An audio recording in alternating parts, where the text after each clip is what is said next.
Bom dia, paz e bem a todos. Vamos iniciar mais um encontro e, como sempre, invocando o Espírito Santo.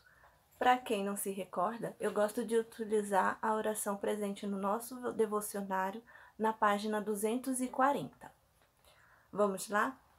Vinde, Espírito Santo, enchei os corações dos vossos fiéis e acendei neles o fogo do vosso amor. Senhor, enviai o vosso Espírito e tudo será criado, e renovareis a face da terra. Oremos.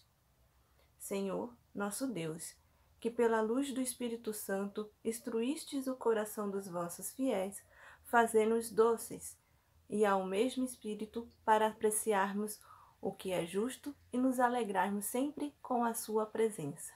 Por Cristo nosso Senhor. Amém. Hoje nós vamos retratar sobre o tema A Perfeita Alegria.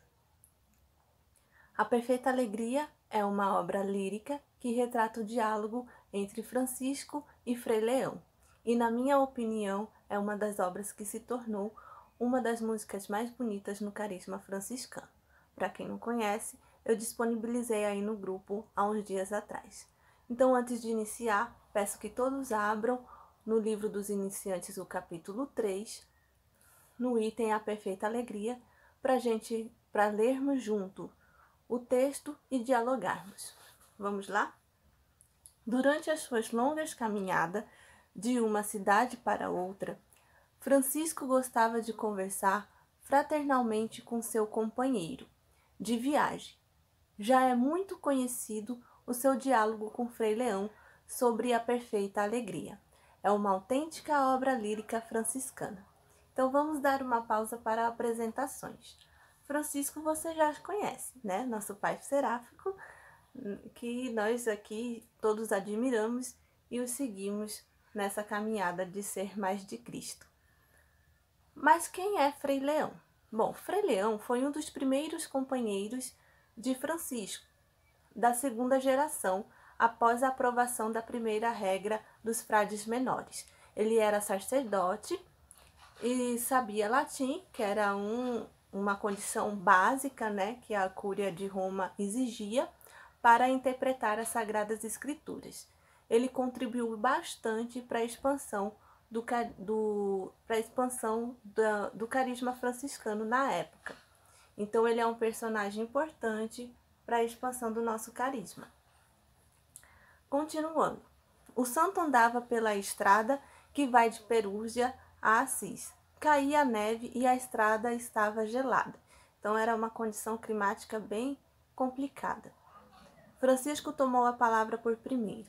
Frei Leão, mesmo se o frade menor, que fosse sábio, soubesse todas as línguas e ciências, conhecesse a Sagrada Escritura e soubesse revelar os segredos do corações, lembra-te que nisso não está a perfeita alegria. Vamos dar outra pausa para conceituarmos duas palavras. Bom, aqui Francisco cita a perfeita alegria. O que é perfeito? Perfeito é algo sublime, algo excelente, algo ideal, algo maravilhoso. E a alegria? Alegria é a satisfação, é uma satisfação, né? É uma felicidade, é um sentimento, é ser feliz. Então, quando ele trata da perfeita alegria, ele trata algo que é excelente e que nos faz feliz. E aí ele fala, né, essa relação dos frades menores se eles soubessem todas as línguas e todas as ciências. Lembrando que naquela época a educação não era de fácil acesso. Então não eram todos os frades que sabiam interpretar as Sagradas Escrituras, né? Até porque precisava saber latim, não eram todos que sabiam. Muitos eram humildes, não sabiam nem ler e escrever. Então essa seria uma condição perfeita que ele estava jogando no nosso ponto de vista, mas que para Francisco não era. Então vamos continuar. Frei Leão estava calado. O frio era intenso e a porciúnculo ainda estava longe. Depois de um breve intervalo, Francisco recomeçou a falar. Sabe, Frei Leão, se o frade menor soubesse pregar e convertesse muitas almas a Cristo, expulsasse os demônios e até ressuscitasse um morto de 4 dias, nem nisso está a perfeita alegria. Bom, intrigante, né? Primeiro, Francisco me dá toda uma condição perfeita dos meus irmãos frades, né? Se eles soubessem todas as ciências, falassem todas as línguas. Depois ele me fala ainda que nós seríamos capazes, né, de converter todo mundo, converter pessoas para Cristo e ainda ressuscitar os mortos em 4 dias. Isso não é perfeita alegria? Eu, se fosse Frei Leão, eu ia estar achando que o frio congelou o cérebro de Francisco, né? Não estava fazendo bem aquele frio intenso para ele. Mas vamos continuar o texto. Aí Frei Leão, ele se intriga, né? E ele tomou a palavra.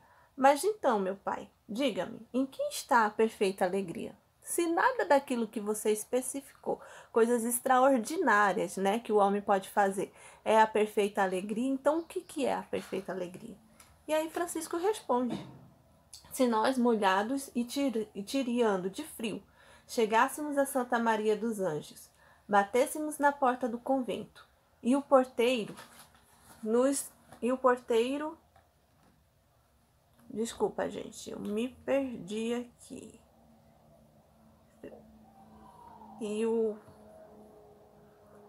o porteiro nos exortasse, pensando sermos 2 vagabundos, e nos deixássemos de fora, na neve e no frio, se nós aceitássemos esta humilhação e reconhecêssemos que o porteiro disse a verdade, sim, escreve Frei Leão, que nisto está a perfeita alegria. Bom, complicado. Todas aquelas ações extraordinárias não é perfeita alegria, mas passar por humilhações, né, ser jogado no frio, é perfeita alegria? Como é que é isso? Vamos atentar a uma palavra que ele fala aqui no texto. Se nós aceitássemos essa humilhação. Gente, o que é aceitar, né? Eu coloquei, inclusive, aí do nosso texto complementar essa conceitualização de aceitação, que é um consentimento em receber o que é dado e o que é ou oferecido a nós. Então é algo forte, né? Eu aceito aquilo que me dão. Então, para Francisco, a perfeita alegria é aceitar toda essa humilhação. Vamos continuar o texto. E se nós, com fome e frio, insistíssemos batendo na porta, e insistíssemos em nome de Deus para nos abrir, mas o porteiro saísse com um cacete nodoso e nos batesse à vontade, e depois nos pegasse pelo capuz e nos jogasse na neve, se nós suportássemos tudo isso, pensando nos sentimentos de Cristo, e o aceitássemos com paciência, pensando no seu amor, sim, escreve Frei Leão, nisso está a perfeita alegria. Você vê que novamente ele retrata a palavra aceitação, né? Aceitar tudo isso, toda essa humilhação, essa fome, esse passar frio, expulsado, pegado pelo capuz, jogado lá na neve. Se eu aceitar tudo isso, é a perfeita alegria. Bom, é no mínimo intrigante, né? Essa perfeita alegria de Francisco. Vamos entender melhor essa perfeita alegria através de uma reflexão que eu gostei muito nas minhas pesquisas e coloquei aí para vocês no texto complementar. É uma reflexão sobre o tema do Frei Vitório. Ele divide o texto em 3 partes. A primeira parte diz que a perfeita alegria não consiste no fazer do homem. E realmente nós vimos, né? Ele falou coisas extraordinárias que o homem pudesse fazer, conhecer todas as línguas, né? Todas as ciências, mas que mesmo assim não era a perfeita alegria. Então, a gente conclui que a perfeita alegria, ela não está nessa questão do que consiste no homem fazer. Então, aonde será que está essa perfeita alegria? E aí a segunda parte ele fala que a perfeita alegria como um caminhar que se manifesta e a cada passo da caminhada como concreção de si mesmo. Então, caminhar que se manifesta a cada passo da caminhada. Então, a gente vai recebendo, né, nas nossas caminhadas, várias situações difíceis também. Então, nada mais é do que ele fala aqui nessa aceitação. Você vê que o próprio Francisco, né, fala 2 vezes essa palavra, aceitar, né, essa aceitação de todas essas dificuldades. Mas ele ainda acrescenta, né, sem murmurar, porque quando você aceita, você suporta tudo aquilo. E ele retrata sem murmuração, né, sem reclamação, mas aceitar aquilo com alegria. E a terceira parte nos mostra a conclusão do texto. A perfeita alegria é a cruz que se manifesta em vencer-se a si mesmo. Bom, tem algumas coisas que eu achei bem interessante nessa reflexão do Vitório, quando ele fala principalmente na palavra suportar. Você vê que todas aquelas humilhações, todas aquelas coisas, a perfeita alegria consiste simplesmente em aceitar, que é suportar tudo aquilo.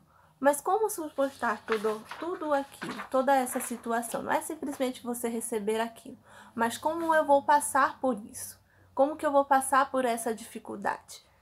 Aí, nesse texto do Frei Vitório, ele retrata muito bem que é suportar injúrias, crueldades, maltratos sem se perturbar, sem murmurar. Ela está indicando o que é preciso fazer para estar na perfeita alegria. Então, aqui é uma indicação, né? O que eu preciso fazer? É passar por tudo aquilo, mas aceitando. E quando eu aceito sem reclamar, sem murmurar, né? Sem ver aquilo de forma negativa, mas positivamente, que é uma palavra que ele usa aí, quem teve a oportunidade de ler no texto de Vitório, muito essa palavra positivamente. É aí que está essa perfeita alegria. Outra palavra que eu acho bem interessante a gente frisar para concluirmos, né, tudo, é a questão do sofrimento. Ele fala dessa questão é necessário assumirmos pacientemente com alegria, pensando nos sofrimentos de Cristo. E Francisco usa isso lá no texto dele, né? Pensando nesse sofrimento de Cristo. E o que é esse sofrimento de Cristo? A gente sabe que Cristo, ele sofreu muito por nós na cruz, né? Ele aceitou esse destino dele, ele sofreu muito na cruz para nos salvar. Então, quando a gente passa pelos nossos sofrimentos, nós temos que pensar nesse sofrimento de Cristo que ele passou por nós. E aí, ele finaliza o texto com uma coisa que eu acho bem, com uma frase com um parágrafo que eu acho bem interessante. A interioridade desta busca é a cruz. Cruz é estar tão dentro de si mesmo que nada mais nos importuna. Esse dentro de si mesmo é essa interioridade, né? Essa aceitação interna. Eu passo por isso aceitando tudo isso. Muito falado, né? A gente vê que apareceu 2 vezes essa palavra aceitação no texto de Francisco. Mas tudo se suporta na solidão da paciência. Essa solidão da paciência, né? Essas 2 frases juntas, a gente já pensa em algo interior, né? Nossa solidão, né? Interna, pacientemente. Nisto está a paixão de Cristo que devemos pensar, a cruz na qual podemos nos gloriar. E quando ele começa aqui na interioridade desta busca da cruz, a cruz é estar tão dentro de si mesmo que nada mais nos importuna. A primeira coisa que veio na minha cabeça foi aquele ditado, né? Deus não dá cruz que não podemos carregar. E se formos analisar, é bem isso, né? Todos os momentos bem difíceis que a gente passou, todos eles nós conseguimos superar, nós conseguimos suportar no final. Então é difícil, é complicado, mas nós conseguimos passar por esse sofrimento e suportar. Se a gente for analisar as histórias dos santos, é difícil, e eu tô falando difícil porque eu não conheço todas as histórias dos santos, mas dos que eu conheço, quando a gente vai pesquisar, eu não vi nenhum que não passou pelo sofrimento para alcançar a santidade. Então, isso ajuda a nos refletir um pouquinho dessa perfeita alegria. Ora, se eles alcançaram a santidade, né, eles estão lá, eles conseguiram alcançar a glória, né? Todos nós somos chamados a viver na santidade, né? A viver nesse reino, conquistar esse reino de Deus através da santidade. Mas tudo isso todos eles passaram pelo sofrimento para poder alcançar isso. Então, fica essa reflexão sobre esse tema Perfeita Alegria. Vamos continuar aí no grupo esse debate. E aí eu coloquei 3 questões para a gente poder continuar aí no grupo essa reflexão. A primeira foi: qual sentimento te desperta ao conhecer a perfeita alegria retratada por Francisco de Assis?